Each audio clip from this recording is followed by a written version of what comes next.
Warahmatullahi wabarakatuh. Selamat pagi, selamat datang Bapak Ibu eh, peserta sosialisasi online Bea Cukai Tanjung Perak. Pertama-tama kita ucapkan puji syukur kehadirat Allah Tuhan Yang Maha Esa, yang mana yang masih memberikan kesempatan dan kesehatan kepada kita semua, sehingga kita masih dapat berjumpa meskipun secara online di tengah pandemi ini di acara sosialisasi AHK-FTA pada kesempatan pagi hari ini. Yang kedua kalinya, Kepala Kantor KPPBC TMP Tanjung Perak, Bapak Aris Darwinto, menyampaikan salam kepada Bapak Ibu semua dan permohonan maaf, beliau tidak bisa menghadiri dan menyampaikan sambutan pada acara sosialisasi pada pagi hari ini, berhubung ada tugas lainnya tidak bisa ditinggalkan. Namun dengan ketidakhadiran beliau tidak mengurangi rasa hormat beliau kepada Bapak Ibu semua. Beliau menyampaikan salam dan semoga apa yang telah BC Perak lakukan memberikan manfaat buat Bapak Ibu semua. Yang ketiga yang terhormat kepada Bapak Iwan Sutrisna, PFPD Senior di Bea Cukai Tanjung Perak, Bapak Ibu. Ini beliau sudah, ini tahun kelima Bea Tanjung Perak. Terima kasih Pak Iwan sudah menyempatkan waktunya di tengah kesibukan meneliti dokumen. Beliau masih berkenan untuk menyampaikan materi sosialisasi AHK-FTA pada kesempatan pagi hari ini. Kami mewakili rekan-rekan dari tim PLI mengucapkan terima kasih kepada Pak Iwan yang sudah bersedia dan berkenan untuk menjadi narasumber kami. Selanjutnya, terima kasih kepada Bapak Ibu yang sudah bergabung dan mengikuti acara sosialisasi Bea Cukai Tanjung Perak. Tanpa dukungan dan partisipasi Bapak Ibu, kami tidak bisa melakukan apa-apa. Jadi, apa yang kami lakukan, baik itu pelayanan, pengawasan, semua kami tujukan untuk kepuasan pengguna jasa Bea Cukai Tanjung Perak. Baik Bapak Ibu, materi sosialisasi pada pagi hari ini terkait dengan tata cara pengenaan tarif bea masuk atas barang impor berdasarkan ASEAN Hong Kong China Free Trade Agreement AHK-FTA. Ini PMK baru, jadi AHK-FTA ini terlepas dari PMK gabungan yang di PMK 229 yang Free Trade Agreement.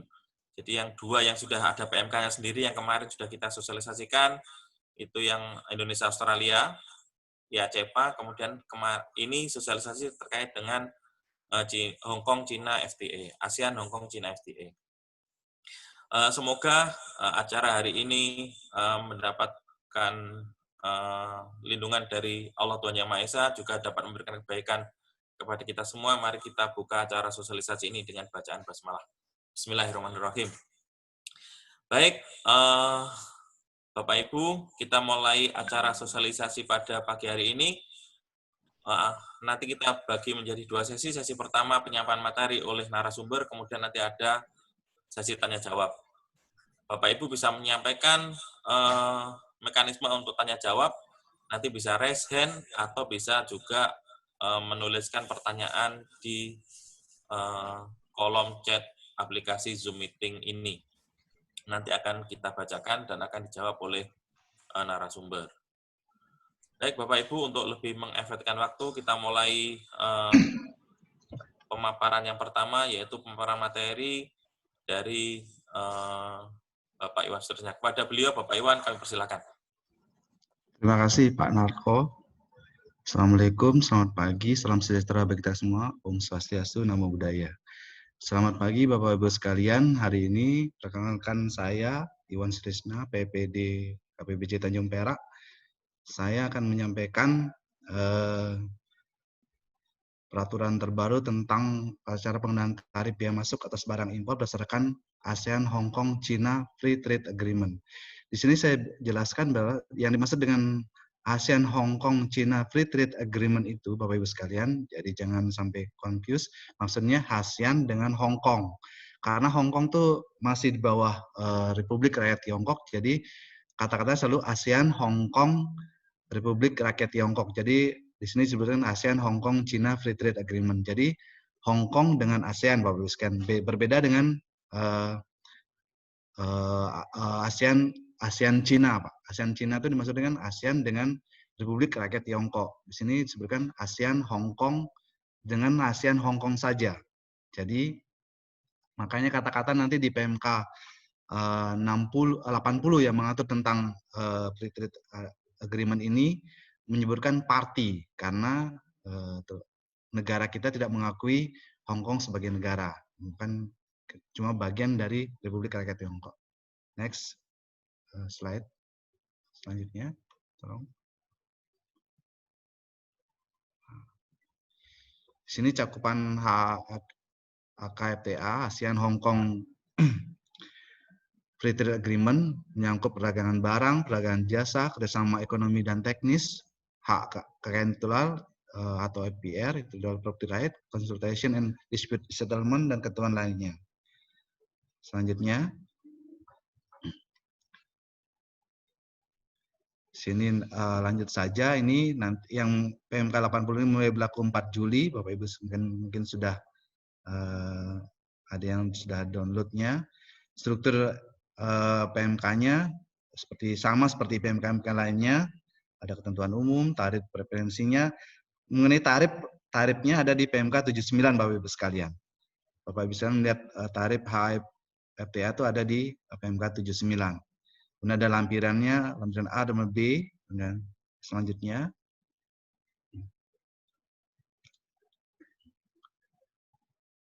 ini pokok-pokok pengaturan seperti ini sama seperti Bapak sekalian di PMK tentang FTA, pasti yang diutamanya itu tentang ketentuan asal barang. Sama seperti yaitu 3 tentang origin kriteria, kemudian consumer kriteria, dan prosedural kriteria, 3-nya.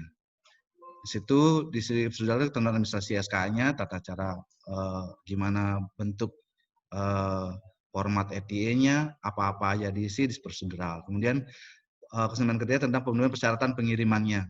Gimana kalau langsung, gimana kalau melalui transit melewati negara anggota atau party atau non party, seperti apa syarat-syaratnya. Kemudian bagian kriteria ada 2 dia, polyoctane dan oleoctane atau oleoproduce. Kemudian ada produk spesifik dan 3 not oleoctane. Selanjutnya, saya jelaskan nanti detailnya. Di sini hal-hal baru yang diatur di PMK 80 tentang HFTA ini. Kemudian ada hal baru seperti pengenaan tarif preferensi di kawasan ekonomi khusus KEK. Jadi, setiap barang yang masuk ke kawasan ekonomi khusus yang setelah tarif preferensi yang mendapat diterima oleh pejabat bea dan cukai, saat pengeluarannya dapat memperoleh tarif preferensi, Bapak Ibu sekalian. Kemudian ada persyaratan pengusaha di kawasan bebas. Seperti disebutkan di sini, di kawasan bebas, pengeluaran barang di kawasan bebas diatur bahwa dilakukan oleh pengusaha di kawasan bebas yang telah memenuhi persyaratan sebagai pengusaha yang dapat menggunakan tarif preferensi. Untuk dapat menggunakan tarif preferensi, pengusaha itu ada persyaratannya, Bapak sekalian. Ibu sekalian dapat lihat di PMK dapat 80 seperti apa pengusaha yang dapat memenuhi persyaratan sebagai pengusaha di kawasan bebas. Kemudian ada persyaratan tentang penyerahan dokumen pelengkap pabean. Kalau ketentuannya kan dokumen pelengkap pabean diserahkan bersama-sama dengan SK-nya. Kemudian di aturan ini dokumen pelengkap pabean dia mengaturnya penyerahannya kapan. Saat penyerahannya seperti diatur saat sesuai perjanjian tata cara penyerahan dokumen pelengkap pabean. Seperti contohnya jalur hijau tidak wajib menyerahkan dokumen dalam hal tidak diminta oleh pejabat pemeriksa dokumen untuk kementerian pendidikan.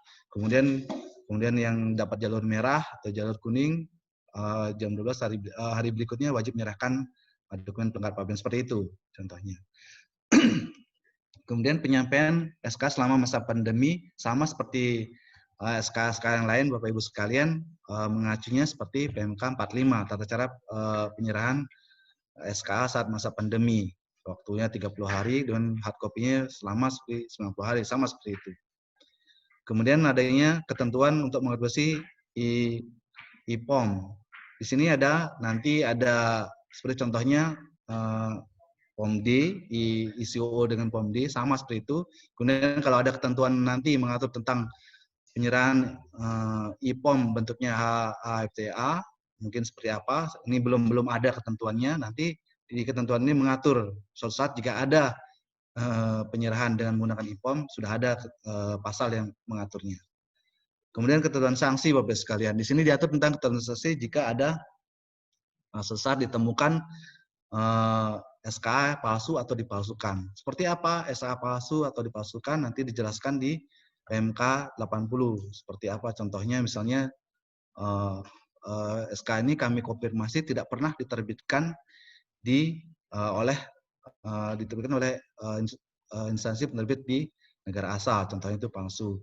Atau kemudian dipalsukan, contohnya seperti apa?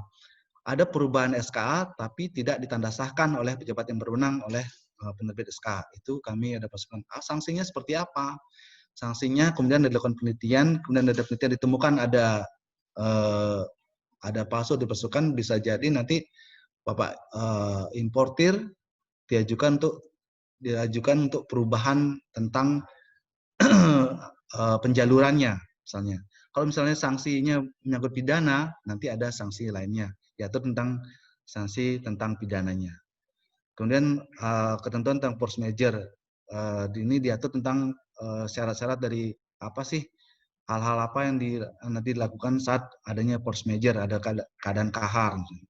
Kemudian petunjuk teknis ini ketentuan untuk mengatur seperti apa tata cara kami Direktorat Jenderal untuk melaksanakan rejection, retroactive check, atau mungkin verification visit seperti itu Bapak sekalian. Nanti semua pengaturan ada di PMK 80 ini. Next. Ini pokok pengaturan kita mulai dari awal di pasal 4 mengatur tentang origin kriteria. Sama seperti di PMK tentang FTA, pertama ini tentang origin keasalan barang. Di PMK tentang ASEAN Hong Kong FTA ini ada 3 tentang origin kriterianya. Pertama, oli obtain atau oli produce, barang-barang yang diproduksi oleh satu parti di negara asalnya. Kemudian ada produce exclusively oleh satu parti atau parti lain di negara asalnya, ada ketentuannya. Kemudian not wholly obtained atau not wholly produce. Di sini ada 2 Bapak Ibu sekalian. Kalau not wholly obtained-nya, yang pertama regional polycontrolnya minimal 40%. Ada ketentuan minimal. Kedua, adanya produk specific rule. Di sini nanti Bapak Ibu sekalian dapat mendownload tentang aneks 3 itu kan produk-produk mana saja yang ketentuannya diatur di dalam produk specific rule ini. Ada sendiri, ada daftar-daftar barangnya, AS-nya, ketentuan apa sih jika produk ini bisa menggunakan produk specific rule. Ada di situ. Di aneks 3, ada saya sudah kasih nanti PLI, bisa Bapak Ibu sekalian download nanti di situ. Selanjutnya, ini konsumen kriteria Bapak sekalian yang sering menjadi permasalahan. Kalau dulu, kalau ASEAN China FTA, kalau direct consignment kan kalau transit di Hong Kong, Bapak Ibu sekalian harus ada ketentuan-ketentuan transitnya seperti apa. Ini kebalikan. Kalau Bapak Ibu sekalian menggunakan fasilitas ASEAN Hong Kong Free Trade Agreement, kalau Bapak Ibu sekalian nanti kapal yang melewati Cina, Bapak Ibu sekalian tidak dinamakan direct consignment, itu namanya non party karena Cina tidak termasuk dalam agreement ini, tidak termasuk party dalam agreement ini. Jadi seperti apa? Kalau direct consignment seperti apa dokumen dilampirkan? Kalau transit seperti apa? Transitnya dibagi 2, transit melalui pihak. Pihak itu maksudnya anggota ASEAN Hong Kong. Jadi anggotanya ASEAN dengan Hong Kong. Kalau non pihak artinya selain ASEAN dengan Hong Kong, termasuk Republik Rakyat Tiongkok.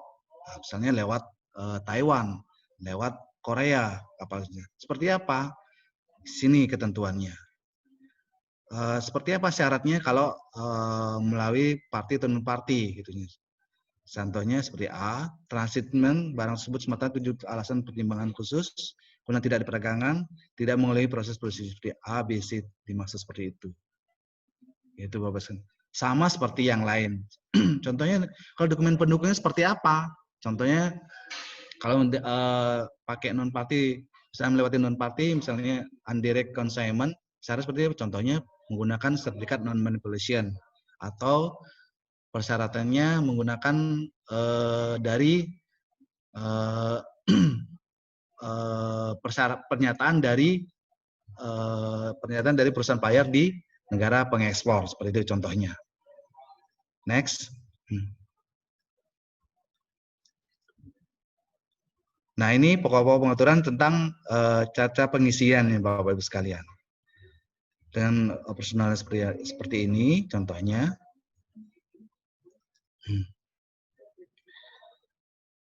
Di ketentuan TMK 80 diatur tentang dalam jika di RW bill atau bill of lading terdapat dua tanggal penerbitan bill of lading dan tanggal pemuatan. Yang dipakai yang mana? Yang dipakai adalah tanggal pengapal atau tanggal pemuatan. Loaded on board atau ship on board dipakai Bapak Ibu sekalian. Seperti itu. Karena saudara seperti apa? Contohnya ada sebutan A. Diterbitkan dalam bahasa Inggris dengan bentuk dan format sesuai formatnya ditentukan. Kemudian ada lembar sebaliknya atau perlibit note. Kemudian memuat nomor referensi, Bapak Ibu sekalian. Kemudian memuat tanda tangan pejabat dengan stempel oleh Ibu sekalian atau secara manual atau elektronik. Contohnya seperti India menggunakan barcode seperti itu contohnya. Ditandangani pemohon eksportir ke produsen. Seperti itu. Kemudian dicantumkan origin kriteria untuk setiap barang. Ini kata-kata dijelaskan, dicantumkan origin kriteria untuk setiap barang Bapak sekalian. Jadi mau diperjelas di sini. Kemudian F diterbitkan pada saat atau sampai dengan paling lambat 3 hari kerja ngomongnya. 3 hari kerja, 3 working days setelah tanggal pengapalan atau tanggal eksportasi. 3 working days Bapak sekalian. Jadi kalau misalnya hari libur tidak dihitung jadinya. Jika terbitkan lebih dari 3 hari kerja setelah tanggal pengapalan atau tanggal eksportasi sama seperti yang lain, harus dicentang isu retroactively di kolom 13 biasanya Bapak Ibu sekalian. Kemudian memuat informasi sedikit sebagainya tercantum dalam list of data requirement. List of data requirement ada di penjelasan tentang ada Bapak Ibu sekalian bisa download situ seperti apa sih list data requirement. Di penjelasan lampiran A tentang PMK 80 ini pengisian seperti apa yang diwajibkan ada di sana. Seperti contohnya deskripsi barang seperti apa ada di PMK di lampiran di lampiran A seperti contohnya di situ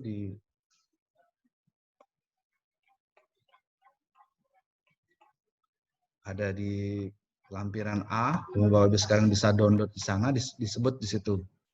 Apa sih yang harus diisi? Itunya. List of data requirement-nya harus diisi di POM AHFT ini.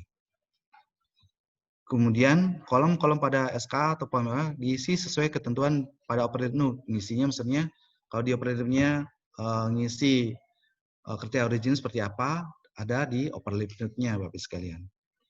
SK POM HK ini berlaku 1 tahun setelah tanggal penerbitan. Sama seperti SK yang lain berlakunya 1 tahun. Kemudian jika SK Bapak Ibu sekalian itu hilang atau rusak, syaratnya seperti apa? Harus mengajukan ketentuan prosedur seperti ini. Ada sertifikat namanya sertifikat true copy, harus ada centang di itunya. Kemudian terbitnya minimal 1 tahun setelah tanggal penerbitan SK yang hilang. Ditantumkan tanggal SK yang hilang atau rusak. Ketentuannya tentang sertifikat ada di PMK ini. Kemudian kalau ada koreksi seperti apa? SK-nya pemaka baru atau perbaikan harus ada coret dan tanda sahkan atau stempel koreksi dari IPSK. Bukan Bapak Ibu sekalian yang mengkoreksi tapi dari penerbit SK-nya. Selanjutnya. Nah ini Bapak sekalian ketentuan tentang movement, kalau di ketentuan yang lain namanya movement certificate. Kalau ini namanya movement confirmation. Jadi gambarnya seperti ini Bapak sekalian, jika suatu saat perusahaan di SK ini terbitkan di negara anggota AHFTA. Misalnya contohnya barang impor dari Hong Kong diimpor ke Singapura. Di Singapura Bapak Ibu sekalian beli barang itu. Untuk menggunakan tarif preferensi, pihak Singapura bisa menerbitkan ASEAN Hong Kong FTA ini. Syaratnya seperti apa? Ya, ini ada di pasal 8. Contohnya seperti itu. Di sini disebutkan pasal 8, pihak pengekspor kedua, maksudnya kedua tuh yang di Singapuranya, contohnya saya ambil contoh seperti tadi, dapat menerbitkan movement confirmation namanya. Berdasarkan SKA POM HK yang diterbitkan oleh pengekspor pertama. Jadi barang yang dulunya diimpor dari Hong Kong masuk Singapura, kemudian dibeli oleh importer dari Indonesia dari Singapura, pihak Singapura bisa menerbitkan SKA HK ini seperti ini. Seperti itu.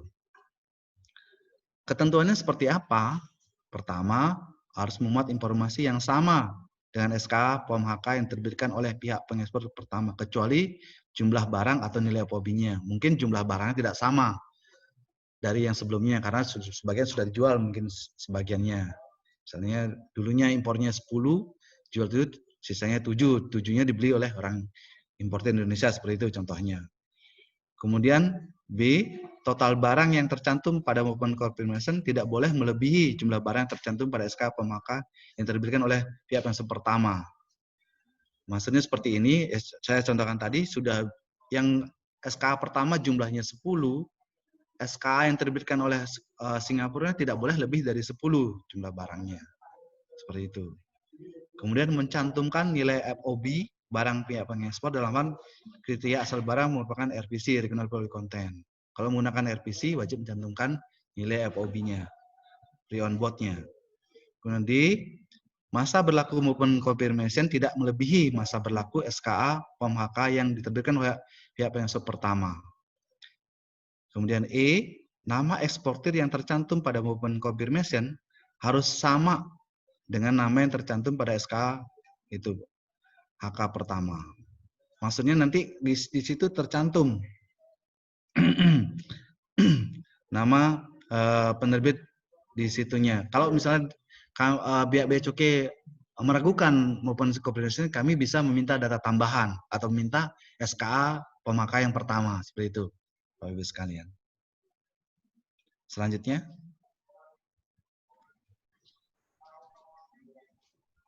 Ini sama seperti ketentuan third party invoicing di ketentuan FTA yang lain. Ilustrasinya seperti ini Bapak Ibu sekalian. Jika invoice diterbitkan oleh pihak party atau non party, ketentuan seperti apa? Sama. Kalau dia invoice diterbitkan oleh non party tapi masih di Hong Kong, pertama dicantumkan nama penerbit invoice di kolom 7 Bapak Ibu sekalian. Kolom 7 yang dari cantumkan nama perusahaan dan pihak non penerbit di kolom 7. Kemudian mencantumkan nomor invoice di kolom 10. Untuk yang non party tapi dalam satu tempat, dalam satu party maksudnya masih di Hong Kong, tidak perlu centang di kolom third party invoicing. Namun jika yang diterbitkan oleh pihak ketiga yang berbeda dengan pihak tempat dengan penerbit SKA, itu kolom 13 third party invoicing wajib dicentang Bapak sekalian. Misalnya contohnya diterbitkan invoice-nya diterbitkan di Singapura atau diterbitkan di Taiwan. Di situ di kolom 13 third party invoicing-nya wajib dicentang. Seperti itu Bapak sekalian. Selanjutnya. Nah, ini ada pengertian tentang waiver of COO.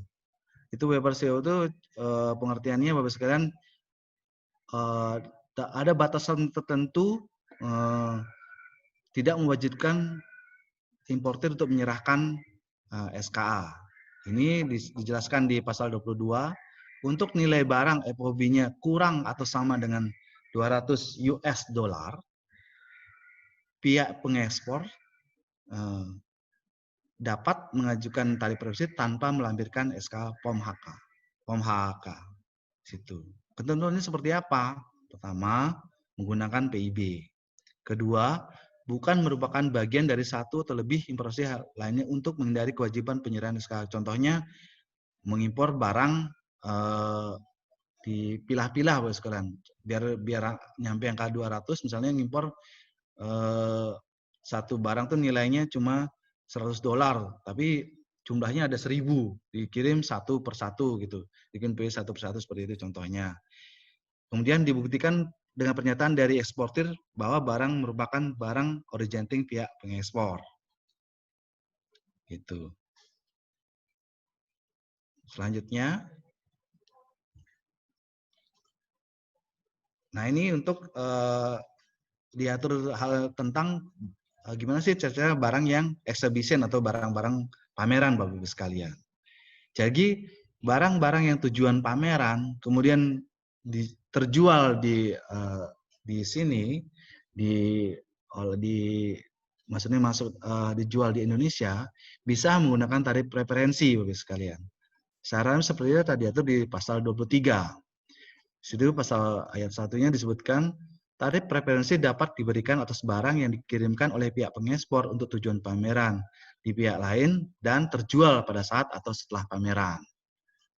Kemudian syaratnya seperti apa? Tentukan di ayat 2. Tarif preferensi dikenakan pada saat penyerahan pengetahuan pabean impor untuk dipakai dengan tentuan barang impor tujuan pabean itu A, telah dikirimkan ke pihak lain tempat pameran dilaksanakan, kemudian telah dipamerkan di pihak sebagian besar pada huruf A, telah terjual atau dipindah tangan kepada importir atau pihak pengimpor, kemudian dikirim pada saat atau segera setelah pameran diselenggarakan, kemudian dipamerkan dalam pameran dagang, pertanian, atau kerajinan atau pameran lainnya yang diselenggarakan di toko atau tempat usaha dengan tujuan untuk dijual.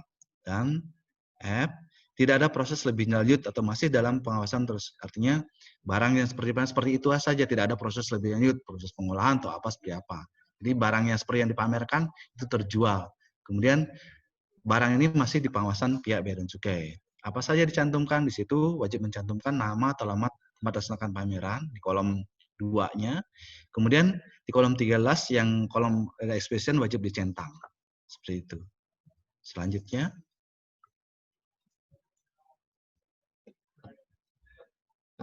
itu saja Bapak sekalian, tidak banyak memang hal-hal yang diatur dalam HFT ini karena memang pada dasarnya yang diatur sama seperti PMK, diatur di PMK 229 atau perubahannya.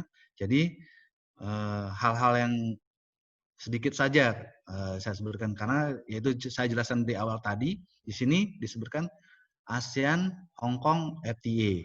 Karena tapi dijelaskan ASEAN Hong Kong Republic of Tiongkok kata-kata karena Hong Kong tuh masih di bawah Republik Rakyat Tiongkok gitu. Jadi bukan maksudnya ASEAN Hong Kong Republik Rakyat Tiongkok, bukan seperti itu Bapak sekalian. Jadi maksudnya ASEAN dengan Hong Kong saja gitu. Intinya seperti itu.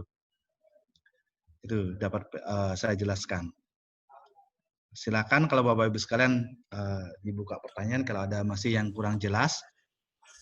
PMK-nya sudah saya serahkan ke PLI kalau bisa di-download nanti sama penjelasan tentang pengisian atau tata cara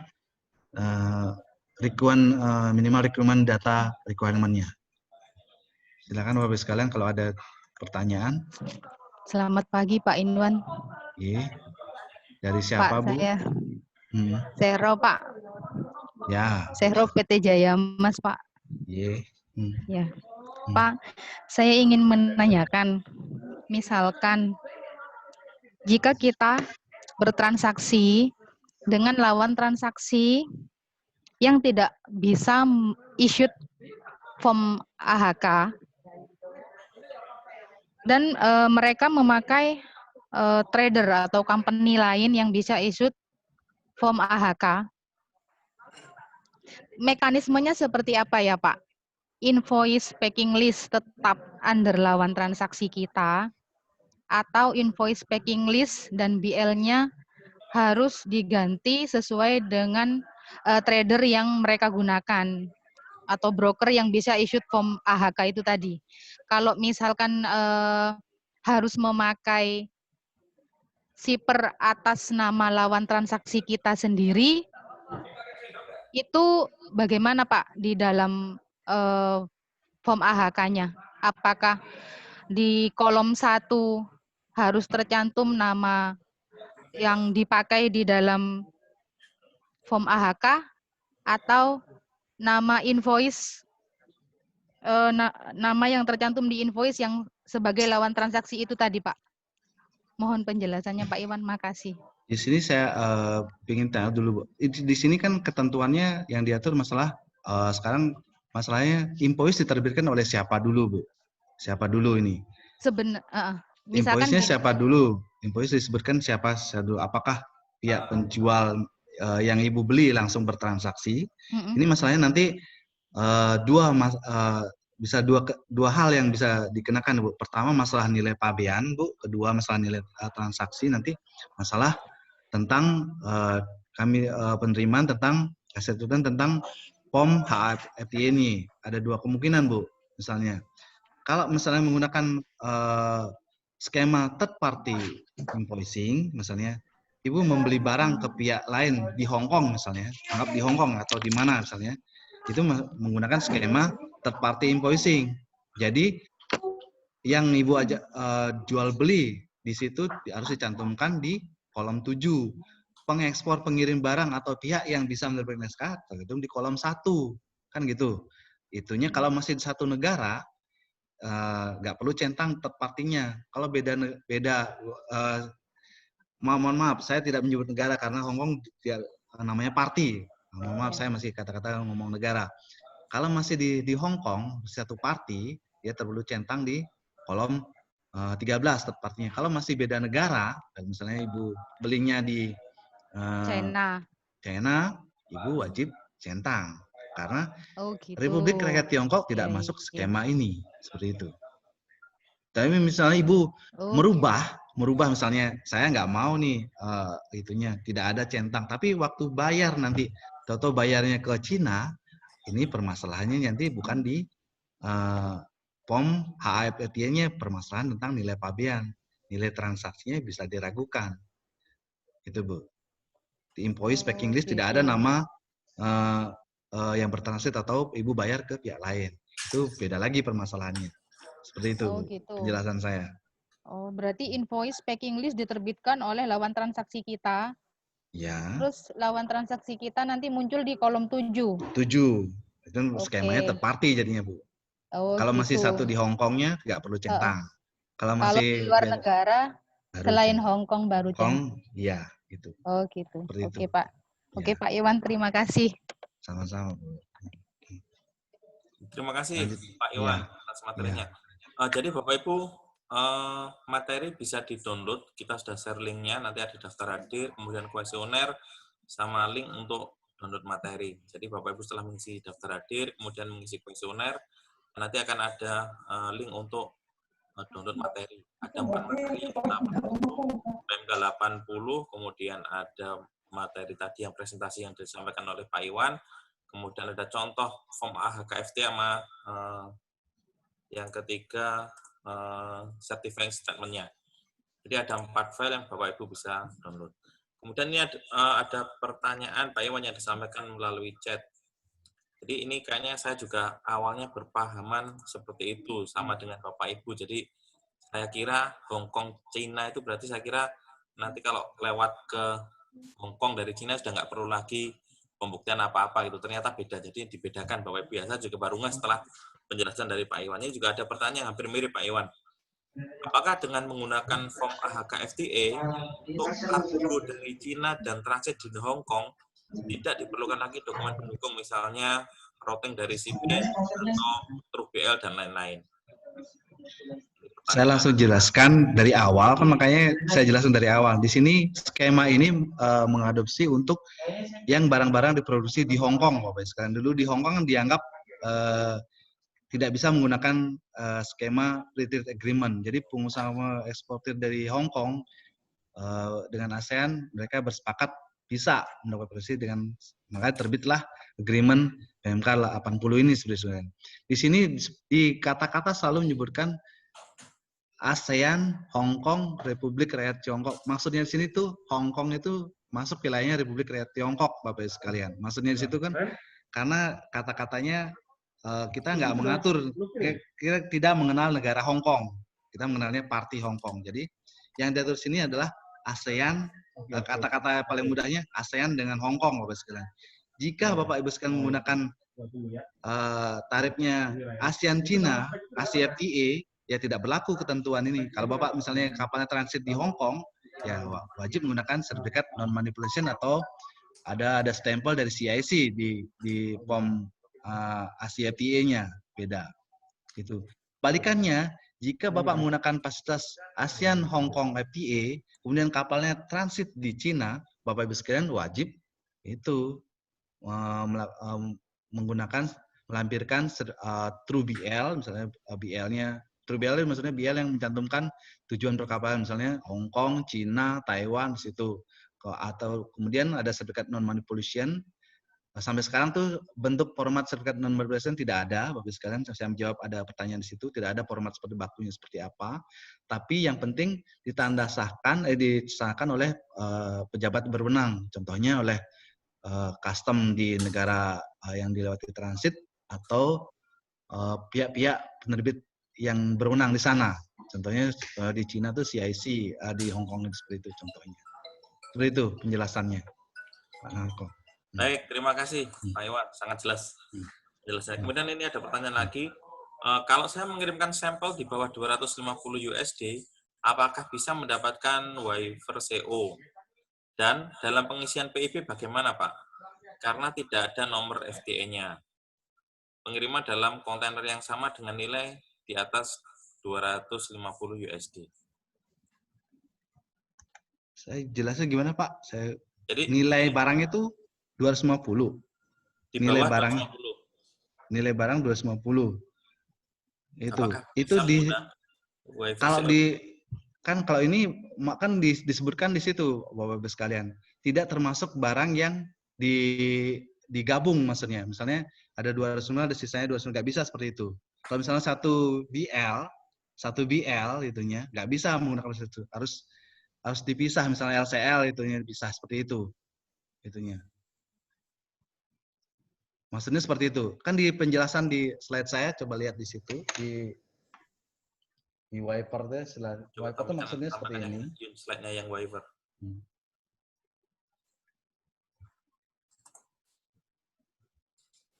Kan di ketentuannya sudah disebutkan bukan merupakan bagian dari satu atau lebih importasi lainnya. Itu sudah di situ disebutkan Bapak sekalian, bukan merupakan bagian dari satu atau lebih importasi lainnya untuk menghindari kewajiban penyerahan SK POM HK. Misalnya gitu Bapak sekalian. Di situ sudah dijelaskan, bukan merupakan bagian dari satu atau lebih importasi. Kalau importasinya satu bagian dari itu, tidak bisa menggunakan fasilitas waiver ini Bapak sekalian. Itu sudah jelasin di situ. Baik. Jadi kalau misalnya dia tidak sampai 250, nanti di PIB-nya nggak perlu pakai dokumen FTA, berarti langsung pakai preferensi gitu, Pak Iwan ya? Ya, tapi kan harus dibuktikan, dia harus ada itu bukti pernyataan dari eksportirnya tetap situnya. Ya. Gitu. Baik, terima kasih. Ada lagi pertanyaan ini. Jika CO diterbitkan sebelum atau saat tanggal pengapalan, namun menggunakan isu retro, apakah CO-nya berlaku atau tidak mendapatkan tarif preferensi? Jadi CO diterbitkan sebelum atau saat tanggal pengapalan, namun dicentang gitu ya. Tentuan tidak mengatur Bapak sekalian. Yang tidak mengatur ada ketentuan untuk centang isu retroaktif adalah saat 3 hari kerja setelah saat ship on board atau late on board atau saat tanggal pengepalan pengeksporan. Itu baru dicentang itunya. Kemudian tahu-tahu udah dicentang karena nggak diatur ya nggak masalah. SK Bapak kan tidak bakal di reject atau tetap diterima. Oke, jelas. Ini pertanyaan lagi nih, Pak Iwan, ini kayaknya dari Java Confit ini ya. Jika SKA rusak, kemudian diterbitkan SKA baru, apakah PIB harus menggunakan nomor referensi SKA yang baru Kemudian jika PIB sudah terlanjur SPPP dengan menggunakan nomor referensi yang lama, yaitu nomor referensi SKA yang rusak tadi, apakah bisa menyerahkan SKA yang lama dan yang baru ke PFPD, kemudian disertai dengan surat pernyataan, apakah itu bisa diterima? Jadi ini SKA-nya rusak atau hilang mungkin ya ini. Kalau hilang ada ketentuannya. Bapak Ibu sekalian, kalau hilang tuh tidak bisa diganti maksudnya. SK hilang tuh tidak bisa diganti. Maksudnya dengan SK baru, nomor referensi itu hanya untuk satu barang itu. Gitu. Kalau dia hilang atau diganti, hilang bukan diganti, menggunakan ketentuan itu, sertifikat true copy namanya Bapak sekalian. Harus dicantumkan bahwa ini SK ini pengganti SK sebelumnya. Nomor referensinya tetap harus sama dengan yang... Nomor referensinya baru, Bapak sekalian. Tapi nomor referensi lama itu dicantumkan di situ, yang hilang tuh. Karena SK pengganti ini. Tapi tanggal SK-nya itu mengikuti tanggal SK sebelumnya karena waktunya itu setahun di situ. Nomor referensi sebelumnya dicantumkan di situ. Kan dilihat kalau penggunaan, lihat di situ. Ketentuan tentang sertifikat true copy. Ada ketentuan di situ.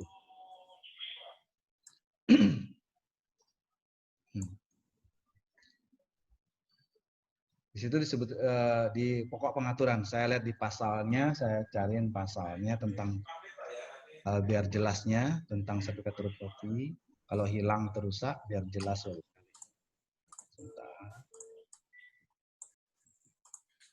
Di PMK 80 sudah diatur gimana kalau rusak, hilang gitu.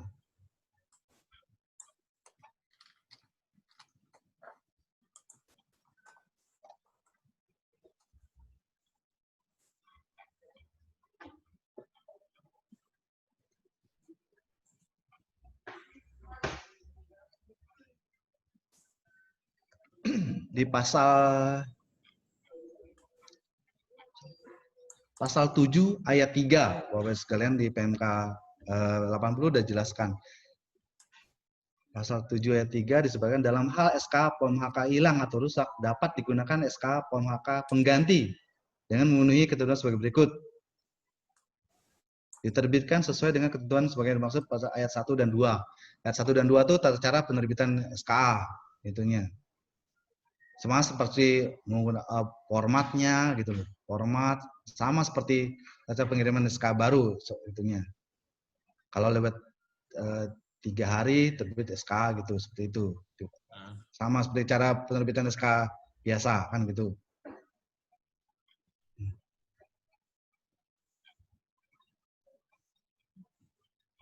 Kemudian diberikan tanda cap sertifikat true copy. Ini yang penting. Kalau hilang ini merupakan tahunya SK ini SK pengganti apa tidak? Di sini ada namanya sertifikat true copy. Sini sertifikat true copy. Di kolom 12-nya ada sertifikat true copy centang. Diterbitkan dalam jangka waktu paling lama 1 tahun terhitung setelah tanggal penerbitan SK yang telah hilang atau rusak. Kemudian dicantumkan tanggal penerbitan SK POM HK yang hilang atau rusak. Itunya.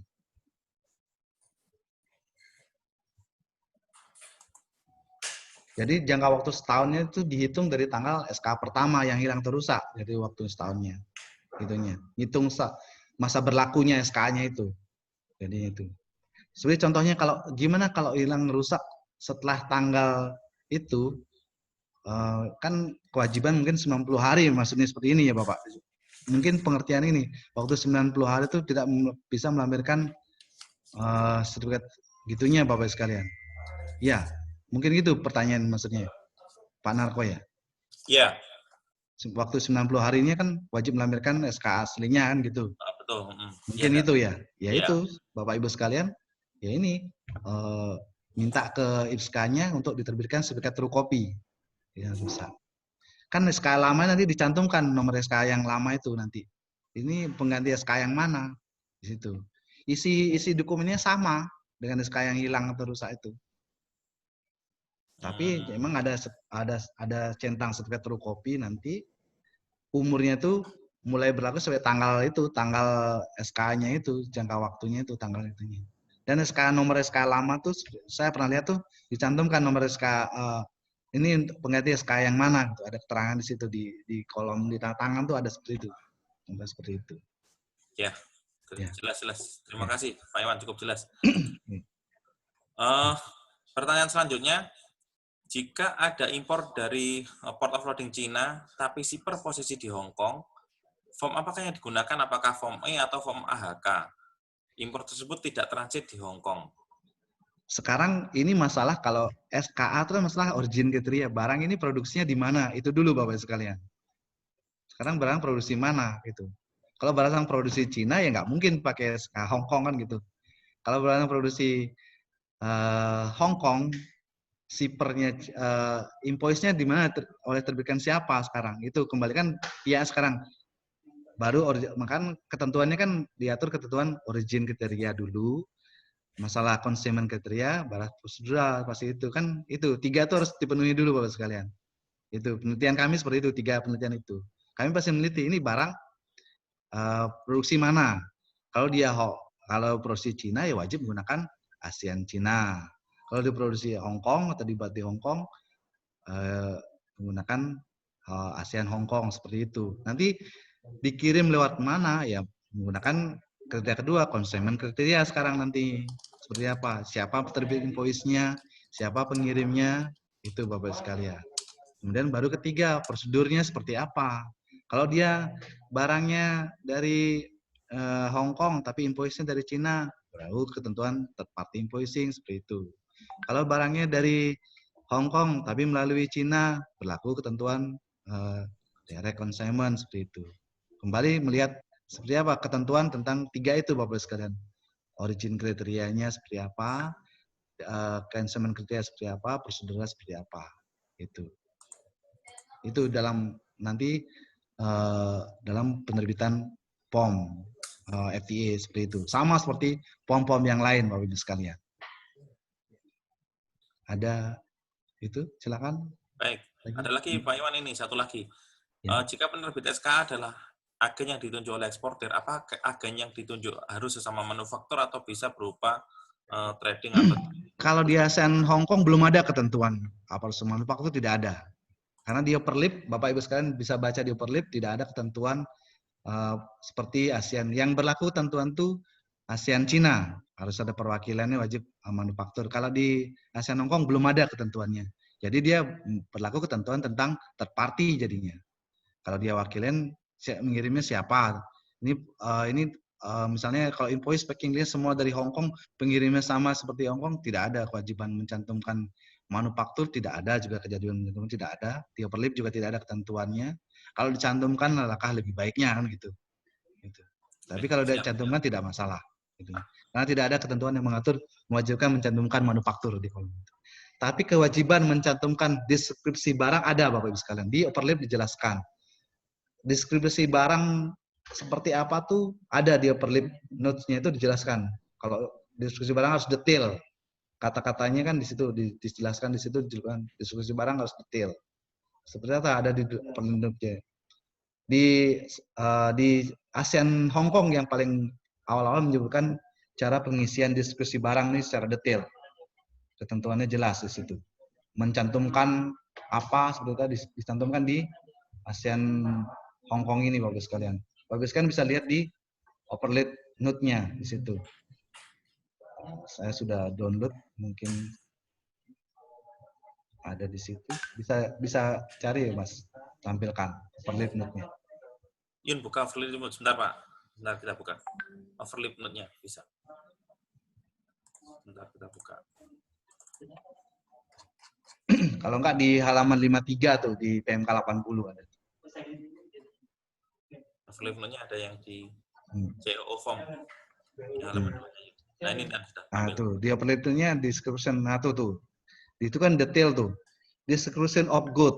The description of each of good in box 7 must include the harmonized commodity description and coding system HS subheading at the 6 digits level of the exported product and applicable product number, product name, brand name, itu udah jelas-jelas disebutkan. Applicable product number, product name, and brand name. The description of product must be sufficiently detailed to enable the product to be identified by customer.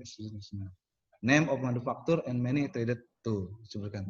Kalau ada nama disebutkan di sini. Kalau ada nama manufakturnya disebutkan Bapak sekalian. Disebutkan dijelaskan. Dijelasin di situ.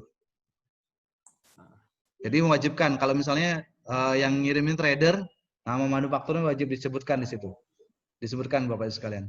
Ini menjawab di situ. Nah itu. Kalau dia ada name of manufacturer and any traded must shall also be specific. Misalnya dia di, SKN terbitkan oleh trader, nama manufaktur wajib cantumkan di kolom 7. Nah, itu. Seperti itu. Di sini yang di HAT yang paling detail sekarang masalah description of good tuh. Yang menjelaskan. Kan di sini disebutkan itu memuat informasi paling sedikit sebagaimana tercantum dalam list of data requirement. Itu. List of data requirement ada di penjelasan di lampiran A ya, lampiran A tentang HATA ini. List data penjelasannya.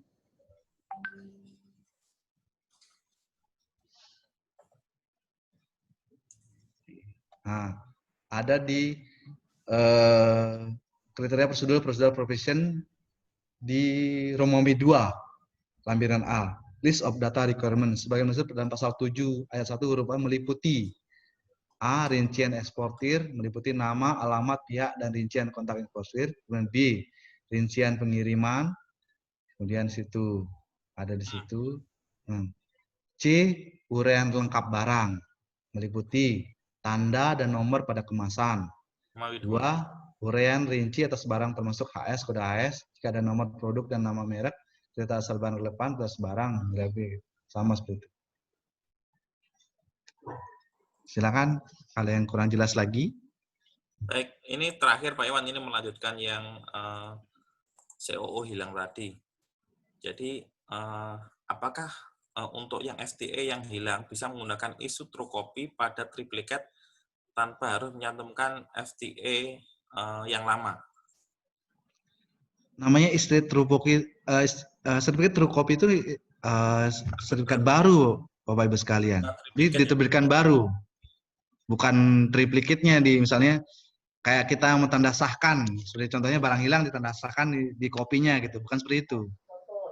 Bukan seperti itu. Misalnya contohnya kita sertifikat kita hilang, kita minta kantor polisi untuk mentandasahkan atau minta kantor pos materi 6.000 2 di stempel. Bukan seperti itu Bapak sekalian. Nanti diterbitkan CO baru, tapi di situnya di kolom 12-nya atau kolom 13-nya ada centang sertifikat true copy. Dan ini ada penjelasannya, ini sertifikat mana, ada penjelasan menunjuk seperti itu.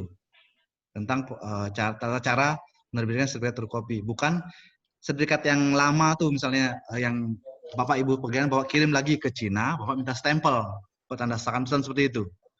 Bapak tinggal laporkan bahwa sertifikat saya hilang ke IPSK sana, nanti diterbitkan. Kan mereka punya lampiran kan di sana. Salinan atas yang hilang itu mereka menerbitkan atas dasar salinan yang ada di IPSK sana. Seperti itu Bapak sekalian. Baik.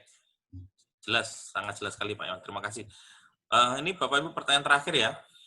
Apakah jika invoice number sama dengan data invoice dan di form FTA COO-nya, akan tetapi datanya tidak sama karena invoice ketika pengajuan CO terkadang masih berupa draft. Jadi nomor invoice-nya sama, cuma datanya ada perbedaan antara invoice dengan data di COO. Karena pada saat pengajuan CO terkadang baru berupa draft. Nah, itu bagaimana Pak? Kalau ada perbedaan pasti dua kategori Bapak sekalian. Kalau perbedaan misalnya pemesan fisik beda, pasti di rejection. Kalau perbedaan karena dokumentasi, pasti kami retro, kami pertanyakan. Ini yang ya, invoice yang mana yang benar kami pertanyakan karena ada hal-hal yang kami ragukan. Setiap hal-hal yang ada yang diragukan oleh pejabat pemeriksa bea dan cukai, sesi pabean atau PPD, kami wajib melakukan retroaktif cek. Kami minta pertanyaan ke penerbit, apakah barang ini benar diterbitkan oleh sana menggunakan invoice ini. Gitu. Mereka memberi jawaban alasan kenapa ada perbedaan nomor invoice dengan data di SKA seperti itu, Bapak Ibu sekalian. Baik, jelas Bapak. Jadi PFPD nanti pasti akan retro atau reject. Jadi kalau retro ya mekanismenya hampir sama. Bapak Ibu tetap harus ada SPTNP, ajukan keberatan, sambil nunggu jawaban dari penerbit atau dari negara asal penerbit COO-nya. Mekanismenya memang seperti itu saat ini untuk entah itu COO yang di-reject ataupun COO yang di-retro, mekanismenya tetap terbit SPTNP, kemudian Bapak Ibu bisa melunasi atau menjamin melakukan pembayaran dengan jaminan untuk SPTNP-nya, baru bisa mengajukan keberatan. Betul. Jelas Bapak Ibu, ini kita sudah di penghujung acara.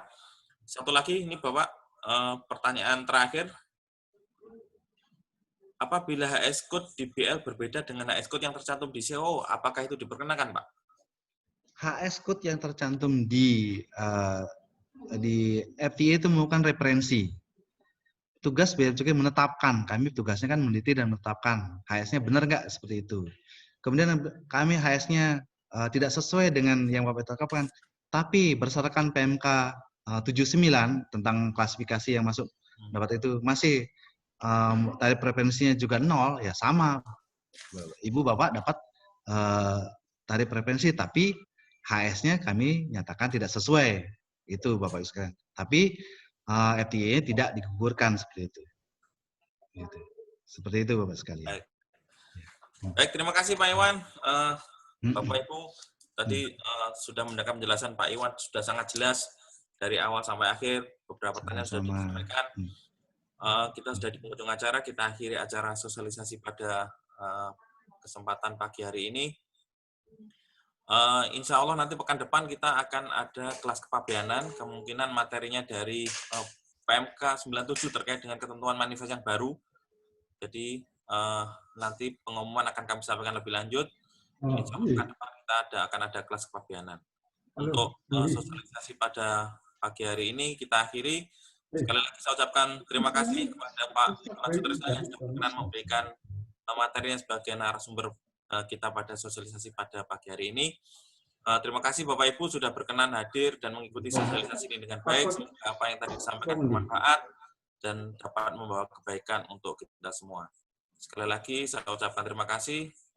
Saya selaku moderator, mohon maaf apabila ada kurang lebihnya. Apabila ada pertanyaan yang belum saya sampaikan, kita mohon maaf. Mungkin nanti bisa disampaikan ke PLI, nanti PLI akan kita tanyakan ke PFPD langsung atau ke pejabatnya. Baik, terima kasih. Saya akhiri. Assalamualaikum warahmatullahi wabarakatuh.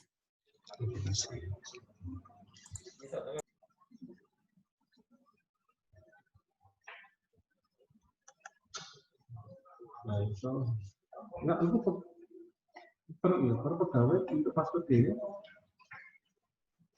berlaku umum.